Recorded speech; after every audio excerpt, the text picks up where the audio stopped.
ഇതിന്റെ അനുബന്ധമായ ഒരു കാര്യം കൂടി പറയട്ടെ.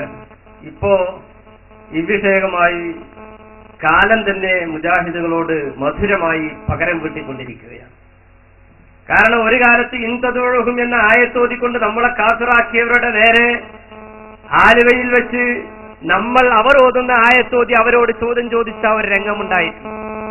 ഇതേ ആയത്തോതിട്ട് നമ്മൾ ചോദിച്ചു, ഇപ്പൊ നിങ്ങൾ പറയുന്നത് ജിന്നുകളെ വിളിക്കാമെന്നാണല്ലോ, തന്നെ ജിന്ന് പെടും എന്ന് പറഞ്ഞുകൊണ്ടാണ് എന്റെ സഹോദരൻ അത് വായിച്ചത്. എന്നിട്ട് ഇപ്പോൾ ജിന്നിനോട് ചോദിക്കാൻ പാടില്ല എന്ന് പണ്ട് പറഞ്ഞിരുന്ന ആളുകൾ ഇപ്പോൾ പറയുന്നത് ജിന്നിനെ വിളിക്കാമെന്നാണ്. ഞാൻ പറയുന്നില്ല, ഇവരുടെ മാസിക ഉദ്ധരിച്ചുകൊണ്ട് എതിർപക്ഷത്തുള്ളയാൾ, ഔദ്യോഗിക പക്ഷത്തിന്റെ മാസിക ഉദ്ധരിച്ചുകൊണ്ട് എതിർപക്ഷത്തുള്ളയാൾ വായിക്കുന്നു. എന്നിട്ട് പറയുന്നു നിങ്ങൾ ശിർക്കിലേക്ക് പോയിട്ടുണ്ട്. ഇതുവരെ ഏതായത്തോതിക്കൊണ്ടാണോ ഞങ്ങളെ മുശ്രിക്കാക്കിയിരുന്നത് അതേ ആയത്തോതിക്കൊണ്ട് കൂടെ ഇരുന്ന ആളുകൾ പറയുന്നു നിങ്ങൾ മുശ്രിക്കായിട്ടുണ്ട്, നിങ്ങൾ മുശ്രിക്കായിട്ടുണ്ട്.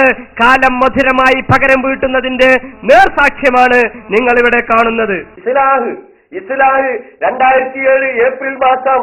ആ ഏപ്രിൽ മാസത്തിൽ നിങ്ങൾ എഴുതിയതെന്താ?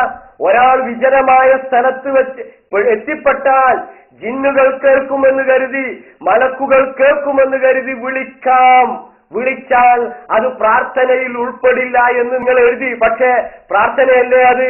കാരണം കാര്യകാരണ ബന്ധത്തിന് അതീതമായി അഭൗതികമായി മലക്കുകളോട് ചോദിക്കുകയാണ്, അതുപോലെ തന്നെ ജിന്നുകളോട് ചോദിക്കുകയാണ്. നേരത്തെ വിശദീകരിച്ചു.